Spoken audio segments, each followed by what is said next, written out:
अभी तक ठाकुर जी ने स्वीकार नहीं किया इनको, अभी तक ये आचार्य नहीं बने थे, अभी तो ये सामान्य विद्वान थे बस। लेकिन ठाकुर जी क्यों प्रभावित हो गए, क्यों स्वीकार किया, उसके लिए कथा सुनना बहुत जरूरी है। जैसे ही आप पालकी से उतर के सभा में पधारे, 2 आसन लगे हुए थे, एक आसन पर आप चुपचाप जाकर के बैठ गए, दूसरे आसन पे आके कोलाहल पंडित बैठा और आकर के आंखों में देखने लगा और कभी इधर मचले कभी उधर मचले और बोले कि देखना आज तुमको हराऊंगा मैं और तुमको देखना हराऊंगा। यामुनाचार्य जी शांत मुद्रा में बैठे रहे, बोले एक बात बताओ, किस विषय पे शास्त्रार्थ करोगे? राजा ने कहा किस विषय पे शास्त्रार्थ होगा? तो भाई विद्वान होना ही सब कुछ नहीं होता, एक बात याद रखिएगा, विद्वान होना ही, सारी नॉलेज होना ही सब कुछ नहीं होता। कभी कभी विवेक होना भी बहुत जरूरी होता है। कई लोगों को पता होता है कि ये हल्दी है, ये नमक है, ये हींग है, ये गरम मसाला है, ये टमाटर है, ये आलू है, लेकिन सब्जी बनाना नहीं जानते।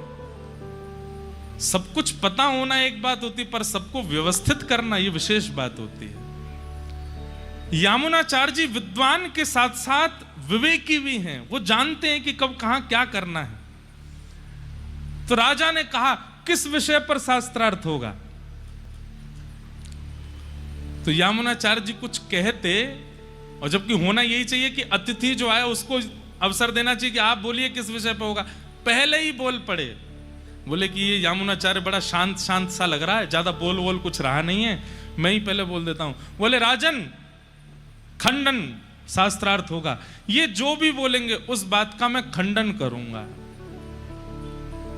अब इसमें सामने वाला कुछ भी बोले, आपको उसका खंडन करना, उसकी बात को असत्य करना है। राजा बोले तो फिर देरी किस बात की, शास्त्रार्थ शुरू किया जाए। यामुनाचार्य जी बोले कितने वाक्य बोलने का अधिकार है मुझे?